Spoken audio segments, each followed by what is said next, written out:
Welcome to the Concierge Care Health System podcast. The information shared in this podcast is for general informational purposes only and does not constitute medical advice. Listeners should be aware the content is not a substitute for professional medical advice, diagnosis, or treatment. Always consult with a physician or other qualified healthcare provider for medical questions. Welcome to the deep dive. We're always looking into the fascinating, sometimes really startling complexities of the human body. Have you ever stopped to think about how your own immune system, the thing designed to protect you, can sometimes actually turn against you in pretty unexpected ways? Recently, this whole idea got more attention when the superstar Celine Dion shared her diagnosis. It's just such a powerful reminder of how intricate our biology really is.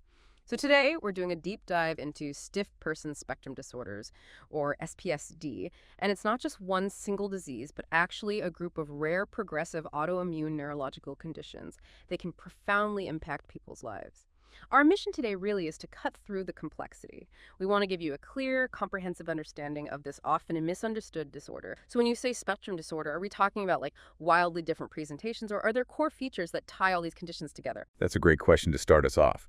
And yes, while the manifestations can vary quite a bit, from very localized forms to these widespread, rapidly progressive types, there's a common thread. Across the stiff person spectrum disorders, you see this core clinical triad: fluctuating muscle rigidity, these really painful stimulus-sensitive spasms, and a markedly exaggerated startle response. Think of it like a family of conditions. They share this common underlying problem, even if they look a bit different on the surface. Fascinating. And this isn't exactly a new discovery, is it? It's been known for a while. No, not at all. It was actually first described systematically way back in 1956 at the Mayo Clinic by Frederick Morsch and Henry Boltman. You'll still sometimes hear it called Morsch-Boltman syndrome because of that. And interestingly, the name itself evolved. It started as stiff man syndrome, but in 1999, it changed to the more inclusive stiff person syndrome. That was important because it recognized that women are actually affected 2 to 3 times more often than men. So yeah, the name change reflects our growing understanding. Right, that makes sense. So with that history, you often hear SPS described as incredibly rare, an orphan disease, maybe 1 or 2 people per million. But here's where it gets really interesting, isn't it? I understand there's a newer perspective emerging that kind of changes how common we think SPSD actually is. You're absolutely right. That traditional figure, it's looking pretty outdated now. There's this emerging consensus, really, that SPSD is significantly under-recognized, and as a result, probably quite a bit more common than we thought. There was a study in 2022 from the University of Colorado Health System, for example. They found a period prevalence of 2.11 per 100,000 persons. So that translates to about 21 cases per million, which is, more than 10 times higher than those old estimates. Wow, that's a huge jump. 21 per million versus 1 or 2. Does that mean our diagnostic tools got way better, or is it more about doctors just finally knowing what to look for? It's probably a bit of both, but a big factor seems to be low physician awareness, historically. And also, the symptoms overlap significantly with more common conditions. So it's just being missed a lot. Easy to misdiagnose. The recent public attention, like with Celine Dion's diagnosis, is definitely helping raise that awareness profile. And that could, hopefully, accelerate research and give us even more accurate numbers down the line. Typically, you see onset between ages 20 and 60. The peak seems to be in the 30s and 40s. Pediatric cases are quite uncommon, maybe only around 5% of diagnoses. Okay, let's dig into the mystery here. How the body actually turns against itself in SPSD.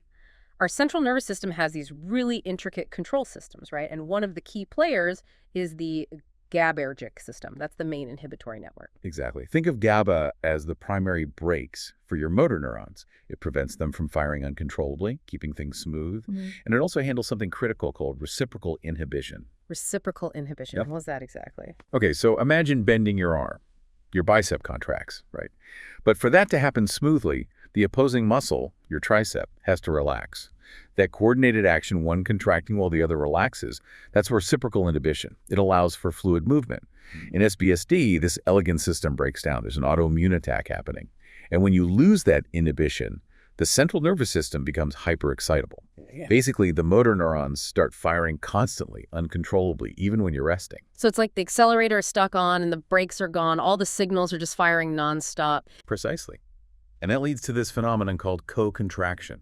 Where both the agonist and antagonist muscles, like that biceptricep pair, contract at the same time. uncontrollably. That co-contraction is the direct reason for the intense stiffness and rigidity that people experience. You can actually see this continuous firing on an EMG electromyography test. And it's not just motor control. This GABA dysfunction likely contributes to the high rates of anxiety, phobias, and depression we often see in SPSD patients too. Yeah. It's not just a reaction to the illness. It seems to be part of the underlying neurological issue itself. That's a really important point. The psychological symptoms might be baked into the neurology. So what was the big clue that this was autoimmune, the breakthrough moment? Yeah, the pivotal discovery came back in 1988. Researchers found antibodies attacking the body's own tissues, targeting something called glutamic acid decarboxylase, or GAD. Now, GAD is the enzyme that actually makes GABA. So finding antibodies against it was a huge sign. The immune system was attacking the very thing needed to put the brakes on. Specifically, it's usually GAD65. That's the primary target, found in maybe 60 to 80% of classic SPS cases. Okay, GAD65 antibodies, but I've heard GAD antibodies can show up in other conditions too, like diabetes. How specific is this for SPSD? That's a crucial distinction. You're right. Low levels or titers of anti-GAD antibodies can be seen in type 1 diabetes and even sometimes in healthy people. That's because the GAD is also made in the pancreas. But in SPSD, we're talking about extremely high titers of anti-GAT65. Those very high levels are much more specific for SPSD. And finding these antibodies in the cerebrospinal fluid, the CSF, especially if there's evidence they're being produced within the central nervous system, what we call intrathecal synthesis, that's even stronger evidence for SPSD. Right, so the antibodies are definitely there, pointing to the immune system. But here's the big question, I guess. Are the antibodies themselves causing the damage? Or are they more like a symptom, a marker of a deeper problem, maybe involving other immune cells? Does it matter for treatment? It matters hugely for treatment. And yes, that's a central debate, the direct effect versus epiphenomenon question. Are the antibodies the culprits or just bystanders? There's some evidence suggesting they could be directly involved. GAD65 might pop up briefly on the neuron surface where antibodies could reach it. And some animal studies show that injecting purified GAD antibodies could reproduce some symptoms. Okay, so some points for the antibody theory. What about the other side? Well, on the other hand, antibody levels don't always correlate well with how severe the disease is or how well someone responds to treatment. That's a bit puzzling if the antibodies are the main drivers. Plus, postmortem studies have found specific immune cells, these cytotoxic CD8 plus T lymphocytes attacking neurons, and the link between SPSD and certain genetic markers, specific HLA types, also points strongly towards T cells being involved. So the thinking now is leaning towards a kind of partnership. Maybe T cells kick off the attack and then antibodies come in and add to the functional problems, but it's still being actively researched. A T cell and antibody partnership. That makes sense. So it's not just about GAD antibodies then. You mentioned a spectrum. Are there other antibodies involved that define different types of SPSD? Absolutely. Identifying these other antibodies is really crucial now for diagnosis and guiding treatment. It helps us subtype the condition. For example, there are anti-amphiphysin antibodies. These are strongly linked with paraneoplastic SPS, meaning the SPS is related to an underlying cancer, often breast cancer in this case. Amphiphysin is involved in how nerves release neurotransmitters. Then you have anti-glycine receptor antibodies, anti-GLIR. These are more often associated with a more severe form called PERM, which we'll probably get into. Glycine is another key inhibitory neurotransmitter, like GABA. These cases are often linked to a tumor in the thymus gland, a thymoma. So finding the specific antibody is like getting a more detailed map of what's going wrong and even where else to look, like for potential cancers. Exactly. Yeah. And there are even rarer ones being discovered, antibodies against gafferin, GABA receptors, GPPX. The subtyping based on the antibody profile is becoming really central to modern clinical management. It helps us tailor cancer screenings, predict the course maybe, and choose the right immunotherapy. It's pushing us towards more personalized medicine for SPSD. Okay, we've talked about the mechanism, the antibodies. But what does SPSD actually feel like for the person going through it? Can you describe those hallmark symptoms in more detail? Sure. The core is the stiffness and rigidity. It's usually progressive, but it can fluctuate. It typically starts in the axial muscles, so the trunk, the abdomen, and then it spreads out to the proximal parts of the limbs, like the thighs and upper arms. Yeah. This can lead to really characteristic posture problems, like a fixed arch in the lower back called lumbar hyperlordosis, or an abdomen that feels rigid, almost board-like. Patients often use analogies. They describe walking like a tin man or feeling like a statue. The Tin Man gait. Yeah. And the spasms. You mentioned those are painful. Intensely painful. Yes, they're intermittent, but they can be severe. And they're often triggered by stimuli, things like unexpected noises, being touched unexpectedly, sometimes even cold temperatures, or internal things like emotional distress or anxiety. And these spasms can be really dangerous because they can be strong enough to make someone fall over rigidly, like a statue toppling. They don't have the normal reflexes to catch themselves, so injuries can be quite serious. There's also that exaggerated startle response hyperexplexia. A sudden noise might not just make them jump, but trigger one of those severe full-body spasms. It's a really disabling feature for many. That statue-like toppling, it just paints such a vivid and frankly scary picture. It must be incredibly hard to live with that unpredictability, the constant threat of a spasm or a fall. It's incredibly challenging, absolutely. And that unpredictability takes a huge psychological toll. We see profound, often task-specific phobias developing, like someone might become terrified of walking across open spaces because they fear triggering a spasm and falling. There's often intense anticipatory anxiety, just worrying about when the next spasm will hit. And agoraphobia is common too, leading to significant social isolation. It's a constant mental and physical battle. So within this overall picture, you mentioned different types, different phenotypes. Yes, exactly. We see distinct clinical patterns. The most common is classic SPS. That's maybe 70% of cases. It usually starts gradually, insidiously, affects those axial muscles and the proximal lower limbs predominantly, and it has a strong association with other autoimmune diseases. Type 1 diabetes is common, but also thyroiditis, vitiligo, pernicious anemia, celiac disease. Okay, classic is most common. What else is there? Then you have the partial SPS variants. These are more localized. For instance, stifling syndrome, where the stiffness and spasms are mainly confined to one limb, often a leg. Sometimes it gets mistaken for dystonia initially. Or stiff trunk syndrome, where it only affects the axial muscles, the torso. And the one linked to cancer? Right. That's perineoplastic SPS. It's rare, maybe 5% of cases. It's associated with an underlying cancer breast, lung, colon, thymus, kidney, thyroid lymphomas. Quite a few possibilities. Often the neurological symptoms, the SPS itself, actually appear before the cancer is diagnosed. So finding SPS, especially with certain antibodies like anti-amphiphysin, triggers an essential cancer screening workup. That's crucial. Finding the neurological issue can lead to an early cancer diagnosis. And the last tip you mentioned, PERMs. Yes, progressive encephalomyelitis with rigidity and myoclonus, or PRM. This is generally considered the most severe form, sometimes called SPS+. It involves more widespread inflammation hitting the brainstem and other brain areas, not just the spinal cord circuits like classic SPS. So on top of the stiffness and spasms, people with PR have additional, often severe neurological signs. Things like myoclonus quick, involuntary muscle jerks, cerebellar ataxia, causing balance and coordination problems, issues with eye movements, slurred speech, difficulty swallowing. That points to brainstem involvement. And critically, PRM can involve life-threatening autonomic failure.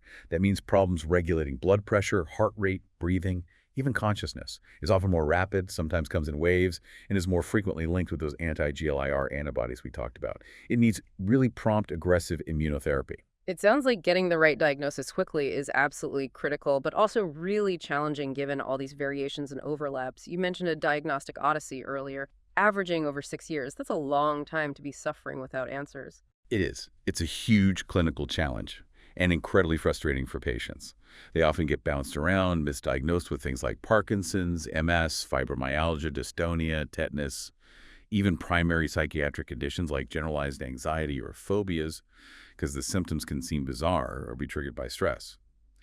Clinicians need to be aware of SPSD. We look for those core features, but also for red flags that might suggest something else is going on, like widespread muscle tenderness, common in fibromyalgia, or clear signs of a functional neurological disorder, or if someone doesn't have objective stiffness on exam or doesn't respond at all to benzodiazepines, which usually help at least somewhat in SPSD. Okay, so if a doctor does suspect SPSD, what's the diagnostic process look like? What tools do they use to confirm it? It's definitely a multimodal approach. You piece the puzzle together. First, the clinical picture, the history, and exam findings need to fit. Consistent core features, ruling out other things. Then serology, the blood test for those autoantibodies we discussed. Very high anti-GAD65 is key for classic SPS. Testing for anti-amphiphysin, anti-GLIR, and others helps identify variants and guides things like cancer screening. Cerebrospinal fluid, CSF analysis from a spinal tap is also really valuable. Finding anti-GAD antibodies in the CSF, especially if they're being made right there, that intrathecal synthesis strongly points to a CNS autoimmune process. CSF might also show mild inflammation. And you mentioned EMG earlier. That sounds important. It's arguably the key confirmatory test, the electromyography, or EMG. What we look for is the pathognomonic finding the sign that really seals the deal, and that's continuous involuntary firing of motor units in both the agonist and the antagonist muscles simultaneously, even when the person is trying to relax. It directly shows that breakdown of reciprocal inhibition we talked about. That's the electrophysiological signature of SPSD. Sometimes patients need to temporarily stop muscle relaxants before the test, so we can see this clearly. Finally, imaging like MRI of the brain and spine is crucial, mostly to rule out other possibilities like spinal cord tumors or MS lesions. It's usually normal in classic SPS, though PERM might show some nonspecific brainstem changes. Okay, that makes sense. Combining the clinical picture, the antibodies, the CSF, and especially that very specific EMG finding. So once the diagnosis is made, how do you approach treatment? Where do you start? Right. Treatment has two main goals: managing the symptoms and tackling the underlying autoimmune process. We usually start with symptomatic treatment, aiming to boost that deficient GABAergic inhibition. The cornerstone here are the benzodiazepines, like diazepam or clonazepam. They work by making the body's own GABA more effective at the GABA receptor, which helps quiet down that excessive motor neuron firing. This usually leads to less stiffness and fewer spasms. In fact, a good response to benzos is even considered a minor diagnostic criterion because it's so common in SPSD. Of course, the downside is potential side effects like sedation and the risk of tolerance and dependence with long-term use. Baclofen is another option, often second line. It works on a different GABA receptor, GABAB, also helping with stiffness and spasms. Other meds like gabapentin or pregabalin, which also affect GABAergic pathways, might be used too. So those help manage the day-to-day symptoms, but what about treatments that target the root cause, the immune attack itself? Exactly. For patients whose symptoms aren't well controlled, or if the disease is clearly progressing, we move to immunotherapies. Intravenous immunoglobulin, or IVI, is generally considered a first-line immunotherapy. It has the strongest evidence from randomized controlled trials. A key trial showed IVI significantly reduced stiffness, sensitivity to stimuli, and improved walking and balance compared to placebo. How it works is complex. It probably neutralizes autoantibodies, modulates immune cells, dampens inflammation. It does a lot of things. There's also a subcutaneous form, SCIG, which can be more convenient for some patients. Okay, IVIG sounds like a solid starting point for immunotherapy. What else is available? Plasma exchange, or plasmapheresis, is another option. This is basically a procedure to physically remove antibodies from the blood. It can lead to rapid improvement, but it's usually temporary. So it's often used for severe flare-ups or sometimes as a bridge while waiting for longer-term therapies to kick in. Corticosteroids, like prednisone, can also suppress the immune system broadly, but they're generally not preferred for long-term use in SPSD. They have significant side effects. Importantly, they carry a risk of worsening or even causing diabetes, which is a big concern since so many SPSD patients already have or are at risk for type 1 diabetes. Right, that T1DM connection is important. Now let's talk about Rituximab. I've heard its role in SPSD treatment is, well, kind of controversial. What's the deal there? Yeah, Rituximab has a really interesting and somewhat complex history in SPSD. It's a monoclonal antibody that targets and depletes B cells, the immune cells that eventually produce antibodies. So theoretically, it should help in an antibody-mediated disease. And there's quite a bit of observational data, case reports, case series, cohort studies, like a notable one from Johns Hopkins, suggesting it can be highly effective for many patients. These studies often report significant improvement in symptoms, reduced need for other meds, and maybe even slowing down disease progression over the long term, sometimes with years of treatment. Okay, that sounds pretty positive. So where does the controversy come in? The controversy stems mainly from the only randomized controlled trial, RCT, done on Rituximab for SPSD. It was the largest trial, with 24 patients, comparing Rituximab to placebo. And that trial found no statistically significant difference between the Rituximab group and the placebo group on the main outcome measures, or secondary ones, at the 6-month follow-up. Wow, that's a major disconnect. Observational studies suggesting it works well, but the gold standard RCT showing no benefit. How do researchers explain that? Yeah, reconciling those findings is tricky. There are several potential explanations for the negative RCT result. One is a possibly large placebo effect in the trial. Another is that the outcome measures used might not have been sensitive enough to pick up subtle but meaningful changes in SPSC symptoms over just 6 months. Or maybe 6 months just isn't long enough. The observational studies often involve much longer treatment periods, and perhaps the benefits of B-cell depletion take longer to fully manifest clinically. It's also possible that rituximab only really works well for a specific subset of SPSD patients, maybe those with certain antibody profiles or disease characteristics, and the trial didn't capture that subgroup effectively. So where does that leave rituximab now? Is it still used? It leaves it in a bit of a gray area. It's clearly not proven as a first-line therapy based on that RCT. However, given the positive observational data and the fact that SPSD can be so severe and refractory, it remains a viable option. It's often considered for patients with severe disease who haven't responded adequately to IVIG, kind of as a second or third line immunotherapy. The decision needs to be very individualized. That makes sense. A complex picture. Now, for those patients with really severe refractory disease where even things like IVIG or rituximab haven't worked, it sounds like the field is exploring some truly cutting-edge strategies, almost like a paradigm shift might be coming. Absolutely. There's definitely excitement about the next frontier, especially for those with the toughest cases. The most significant recent advance, the one generating the most buzz, is anti-CD19 CAR T-cell therapy. There was a landmark case report published detailing the experience of a 69-year-old woman with severe treatment-resistant SPSD. She received a single infusion of an investigational CAR T product called KYV-101, and the results were, well, pretty astonishing. She had dramatic improvements across multiple areas. Her walking speed more than doubled. Her daily walking distance went from less than 50 meters to over 6 kilometers within just 3 months. She was also able to reduce her other SPSD medications by about 40%, and her anti-GAD65 antibody levels dropped significantly. That sounds almost miraculous after failing other treatments. How does CAR T-cell therapy actually work? What's it doing? It's a really sophisticated immunotherapy. It involves taking a patient's own T cells, a type of immune cell, out of their body. Then, in the lab, those T cells are genetically engineered to express a special receptor, a chimeric antigen receptor, or CAR, on their surface.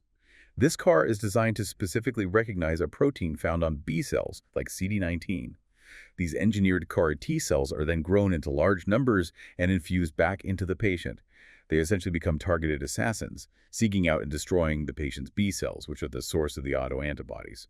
So it represents a potentially much deeper immune reset compared to just depleting antibodies temporarily. Based on that initial success, the FDA has actually given the green light for a phase 2 clinical trial of KYV-101 in SPSD. A deep immune reset. Fascinating. Are there other novel approaches being explored besides CAR T? Yes, several others are under investigation, targeting different parts of the immune system. Things like FcRn inhibitors, which block a receptor involved in recycling antibodies, potentially lowering antibody levels, or Bruton's tyrosine kinase BTK inhibitors, which target signaling pathways within B cells. Anti-interleukin-6 receptor antagonists are another avenue, trying to block a key inflammatory signal. And then there's autologous hematopoietic stem cell transplantation, or AHSCT. This is a very intensive procedure, basically wiping out the existing immune system and rebooting it with the patient's own stem cells. It carries significant risks and has had mixed results in SPSD, so it's really considered a last resort for very severe refractory cases. It's clear there's a lot happening on the therapeutic front. For anyone listening who wants to get into the nitty-gritty of these mechanisms, there are great resources like tables and review articles that summarize the evidence and limitations for each. But let's shift focus now away from the treatments and back to the person living with SPSD. What's the long-term outlook, the prognosis, and what's the real day-to-day impact on their quality of life? The prognosis is highly variable, unfortunately. It really depends on the specific subtype, the severity of diagnosis, how quickly treatment is started, and how well someone responds. It can range from a relatively slow progression over many years in some classic SBS cases to a much more rapid deterioration, especially in PERM or some paraneoplastic forms. Morbidity and mortality, when they occur, are often due to those secondary complications we discussed: severe falls leading to injuries, aspiration pneumonia from swallowing difficulties, or sometimes respiratory failure if the breathing muscles are badly affected. PERM and paraneoplastic cases generally carry a poorer prognosis. But, and this is crucial, early and accurate diagnosis followed by timely and appropriate treatment is strongly associated with better long-term outcomes. And the impact on quality of life. You hear stories, but how is it quantified? It's devastating. There was one particularly striking study that used standardized quality of life surveys, like the SF-36. It found that the average quality of life score reported by patients with SPSD was actually poorer than that reported by patients with moderate to severe Alzheimer's disease. Wow. Poorer than moderate to severe Alzheimer's. That really puts it into perspective. It really does. Patients scored markedly lower across all domains: physical functioning, ability to perform daily roles, social functioning, bodily pain, general health perception, vitality, mental health. Everything was impacted. What drives this? It's a combination of the chronic pain, the severe mobility limitations, the unpredictability of spasms, and the huge psychological burden. Remember, anxiety and depression affect up to 75% of patients, and these aren't just reactions to the illness, they seem intrinsically linked. And higher levels of anxiety and depression strongly correlate with lower quality of life scores. Plus, you have social factors, isolation, lack of understanding, difficulty navigating the healthcare system for such a rare and complex condition. It all adds up. It's so important to look beyond just the clinical scores and understand that lived experience. You mentioned the diagnostic odyssey. What else do patients share about coping day to day? Yeah, that odyssey, it comes up constantly. Patients describe it almost universally as long, exhausting, frustrating. Years often pass, filled with misdiagnoses and feeling dismissed or misunderstood. Many patients actually become incredibly knowledgeable, fierce advocates for themselves. They often end up discovering SPSD through their own research online and then have to push their doctors to consider it and order the right tests, like the GAD antibody test or the specialized EMG. So they become their own detectives, essentially. How does daily life change once they do have a diagnosis? Daily life often requires a complete re-engineering, as some patients put it. It involves meticulous planning to try and avoid known triggers for spasms, maybe using assistive devices like canes or walkers, sometimes wheelchairs, modifying the home environment. The world outside can start to feel like a landscape of potential threats, unexpected noises, crowds, uneven surfaces. This can lead to constant hypervigilance, fear, and this profound uncertainty about what the day will bring. Patients also really emphasize the need for multidisciplinary care.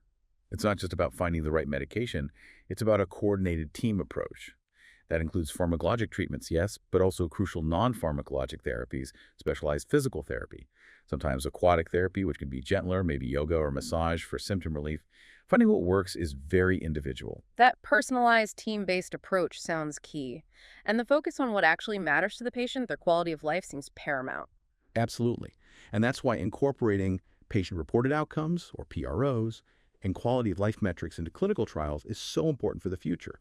We need to measure not just whether stiffness scores improve slightly, but whether treatments help patients stabilize their disease, cope better, reduce falls, re-engage with activities they value, and actually feel better in their daily lives. That's the ultimate goal. Okay, so let's try and synthesize everything we've covered in this deep dive. SPSD is this rare, complex, and quite varied group of autoimmune conditions.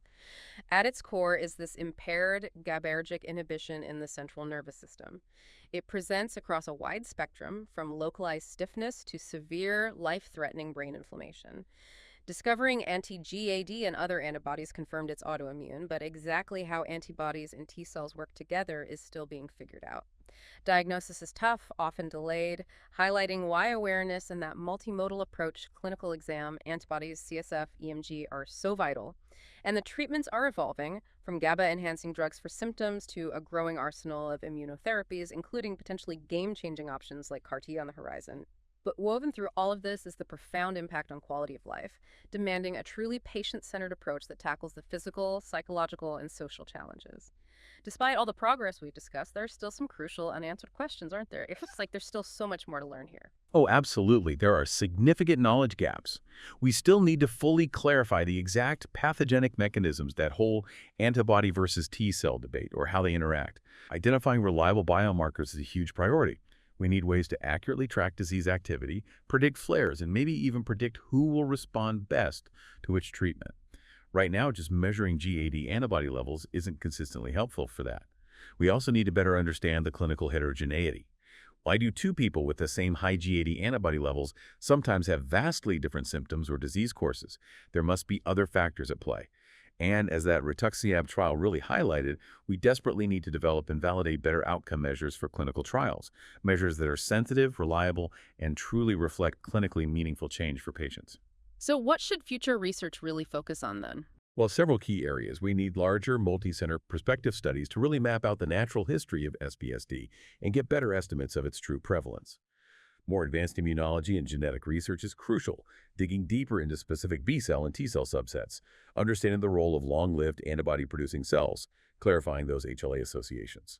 Of course, well-designed clinical trials of these novel therapies are essential: cellular T-cell therapy, FcRn inhibitors, BTK inhibitors, and others. We need robust data on their efficacy and safety.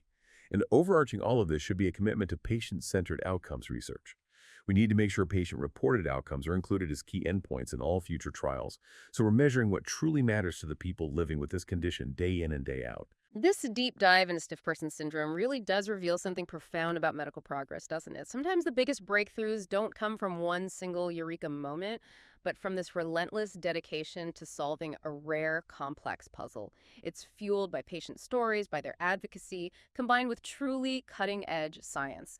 It makes you wonder, what other rare, maybe under-recognized conditions out there hold similar hidden complexities just waiting for their own deep dive that could completely redefine our understanding?